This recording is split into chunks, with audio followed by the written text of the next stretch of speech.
Muy bien, buenos días. Vamos a tocar un tema que ha sido solicitado por, por el curso o por varias personas del curso, así que hoy nos dedicaremos a hablar sobre cuestión social y cuestión nacional. ¿Cuáles son las diferencias y las particularidades de cada una de estos temas? Bueno, sabemos que cuestión social entonces es un malestar, una tensión, ¿sí? O sea, la cuestión social señala una cierta disconformidad, ¿sí? En la sociedad, en el seno de la sociedad, ¿no? El malestar que produce varios efectos, o sea, que se ve en varios fenómenos. Los más conocidos, obviamente, cuando hablamos de cuestión social, lo que se nos presenta inmediatamente a la conciencia, o lo que generalmente todo el mundo piensa inmediatamente es, bueno, la miseria, el hambre, la falta de, de insumos para la salud, o para la educación, o para la misma alimentación. ¿Sí? Pensamos en los problemas sociales, ¿sí? Que produciría entonces esa miseria, esa pobreza, y esos problemas sociales serían, por ejemplo, el alcoholismo, la prostitución, la mendicidad. Este, Bien, claro que sí, eso es parte de la cuestión social, pero no solamente. Sí, cuando hablamos entonces de cuestión social, en general también, cuando se da un pasito más, se piensa en lo que se llama la rajadura social, o en lo que se ha llamado cierto grieta, quebradura, ¿sí? Del tejido social, en donde literalmente una gran porción de la población, y estamos diciendo que en Europa del siglo XIX, ¿sí? Desde 1830 en adelante, estamos hablando de una gran cantidad de la población, estaba en la pobreza. Pero hay una condición fundamental una característica, perdón, fundamental de la cuestión social del siglo XIX. No se trata entonces de gente que no tiene trabajo y que por eso está en la miseria, o se dedica al alcohol o a la prostitución. Lo que caracteriza a la cuestión social en el siglo XIX es que la gente que tenía trabajo, es decir, los obreros, las obreras y aún los niños, porque ustedes saben, los niños también trabajaban, a pesar de trabajar, y como ustedes vieron en la película Germinal, desde los 6 7 años empezaban a trabajar en las minas, a trabajar en las industrias textiles. A pesar de estar trabajando, vivían en la miseria, o casi a punto de caer en la miseria. Entonces, hemos dicho que hay un malestar que no se debe a la desocupación, como tal vez hoy pudiéramos pensar, hay gente desocupada que vive en la miseria. No, en el siglo XIX, gente que tenía trabajo, trabajaba en la fábrica, trabajaba en las minas de carbón, trabajaba en las diferentes industrias que estaban naciendo, y a pesar de eso vivía en la miseria o cerca de caer en la miseria. Y entonces allí, bueno, se daba estas situaciones que ustedes vieron en la película Germinal, o también se puede ver en la serie que tienen que ver ahí, Un juego de caballeros. También vemos allí esta situación de trabajar y sin embargo estar en la miseria. Pero eso no es solamente lo que caracteriza la cuestión social, porque esa es la formulación de alguna manera que se entiende de las clases en peligro, ¿no? Las clases sociales en peligro. Esto es como se puede entender a un cierto nivel. Pero nosotros marcamos que no es solamente que se entendiera que ciertas clases estaban en peligro de caer en la prostitución, en la enfermedad, en el alcoholismo, en la mendicidad, en las enfermedades venéreas, sino que estas clases sociales también eran en otro sentido peligrosas, o podían ser peligrosas, o estaban en peligro de convertirse en peligrosas para la burguesía, para los patrones, para los dueños del poder.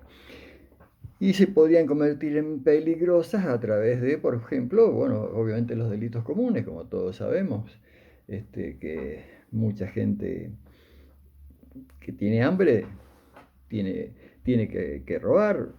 Pues eso no lo justifica, obviamente, hay mucha gente que tiene hambre y nunca robaría, pero sin embargo es una de las causas posibles, ¿sí? Entonces, el raterismo, el, este, los delitos contra la propiedad son parte de la cuestión social en mucho sentido.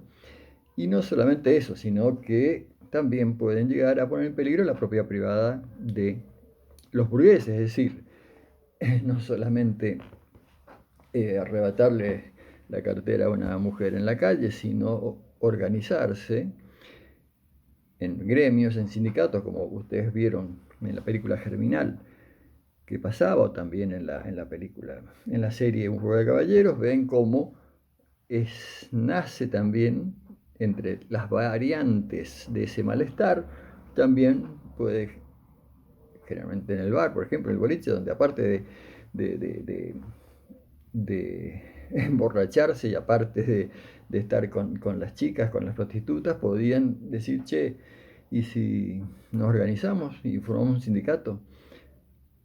¿Y si nos organizamos para pedirle al patrón mejores sueldos? Entonces ahí tenemos la última característica de la cuestión social. Entonces, la cuestión social es una quebradura en el tejido social, ¿sí? Que tiene que ver obviamente con el capitalismo, ¿sí? Y con el modo de producir riqueza y de quién se queda con la riqueza, pero también, ¿sí? Entonces, produce efectos de pobreza, miseria, mendicidad, enfermedades venéreas, alcoholismo, prostitución, pero también ciertos tipos de delitos y también esta organización obrera que puede llegar a no solo reclamar, no solo hacer huelgas, no solo hacer rebeliones contra los patrones, sino eventualmente llegar a tomar el poder y, y excluir a los burgueses del Estado. Entonces, todo esto es de alguna manera la cuestión social. Eh,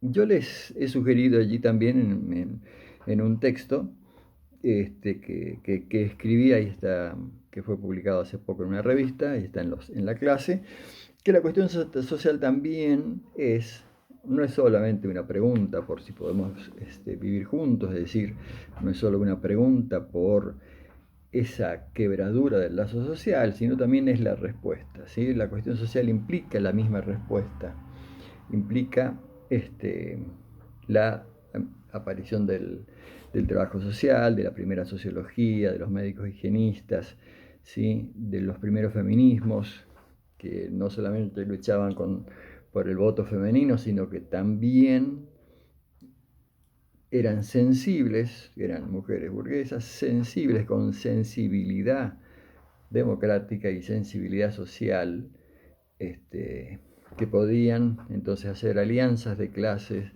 con las clases populares, con las clases obreras, y ya allí se iba constituyendo entonces la cuestión social. Entonces por eso yo propongo pensar la cuestión social como una respuesta, es decir, una construcción de algo y no como la solución a un problema, es la construcción de algo. Bueno, en definitiva, tenemos entonces una cierta realidad, la división de clases en la sociedad. Esto es real, ¿sí? En el capitalismo hay dueños de los medios de producción y una clase que vende su trabajo a cambio de un salario.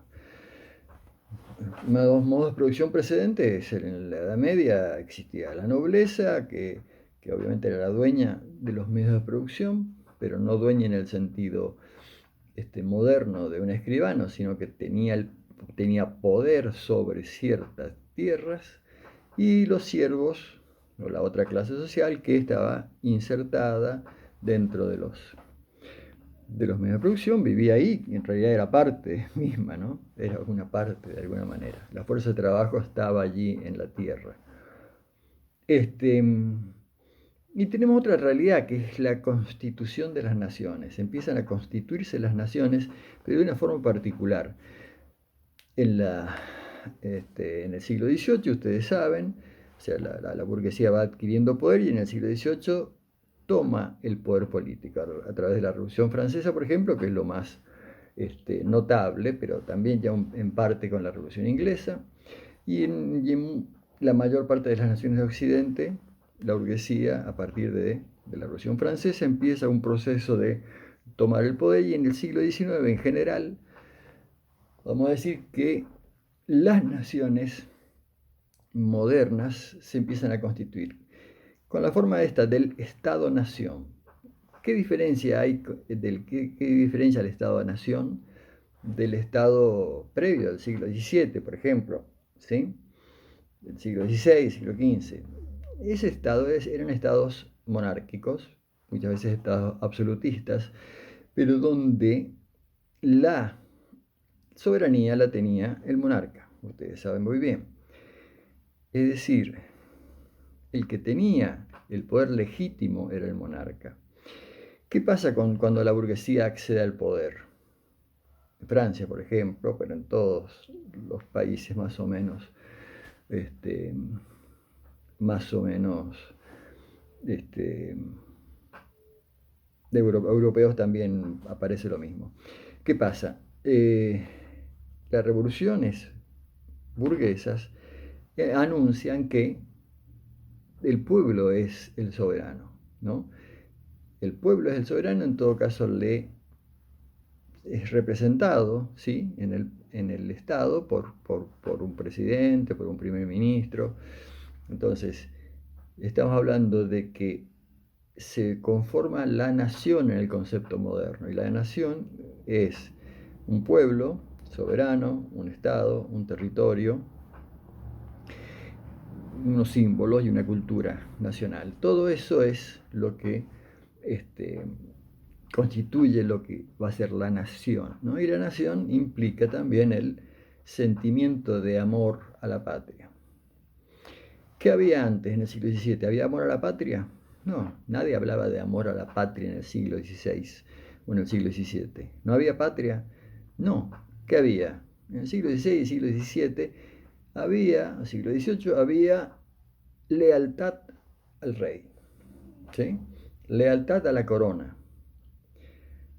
Si yo sentía amor por lo propio, ¿qué era lo propio? O sea, amar por lo propio no era España, Italia, Alemania, no era lo propio de alguien que viviera en ese territorio en el siglo XVI. ¿Qué era lo propio? Y era el rey, el rey de Italia o el príncipe de Venecia, o sea, era ¿sí? la autoridad de lealtad al señor feudal o al rey o al emperador. De repente entonces en el siglo XIX lo que vamos a ver aparecer son las naciones y nace el amor a la patria, ¿sí? Dice que, bueno, después con la posmodernidad y con la globalización se ha diluido mucho y que a veces aparece, bueno, todo un tema, el tema del amor a la patria, el sentimiento, pero de alguna manera en el siglo XIX se empieza a formar ese amor a la patria o ese nacionalismo o ese estado de nación como una realidad contundente. Entonces tenemos dos realidades que son dispares. Por un lado tenemos la realidad de que yo pertenezco a una clase trabajadora, pertenezco al proletariado, no tengo medios de producción, no tengo acceso a los medios de producción, lo único que puedo hacer para comer y sobrevivir es, lo único que puedo hacer es vender mi fuerza de trabajo a cambio de un salario. Esa realidad, que en el siglo XIX era sumamente opresiva, que después fue modificándose, obviamente el capitalismo no es lo mismo en distintos países, no es lo mismo en distintas épocas, no fue lo mismo pues a principios del siglo XX, a mediados del siglo XX, hoy no es lo mismo, o sea, hay muchas variantes, es capitalismo igual, pero obviamente que varió mucho y sigue todavía. El punto es que la realidad de las naciones, es decir, la realidad de que yo pertenezco a una nación, se opone a la realidad de que yo pertenezco a una clase social. En otras palabras, si yo estoy convencido de que lo fundamental de mi realidad es que yo pertenezco al proletariado y soy oprimido por mi patrón, si yo soy un obrero francés, mi enemigo es el patrón, el burgués. Pero si yo me instalo en la otra realidad, si yo soy francés, mi amigo es el patrón y mi enemigo es el obrero alemán, o el obrero inglés, o el obrero español. Es decir, la cuestión nacional implica que el enemigo principal es la otra nación. Implica muchísimas cosas, pero implica que también yo me olvide de que mi patrón francés me está explotando y solo esté atento a que el obrero alemán es mi enemigo. Entonces ustedes ven cómo estas dos cuestiones se oponen, bueno, tienen muchísimas variantes, como van jugando, pero el punto es que hay que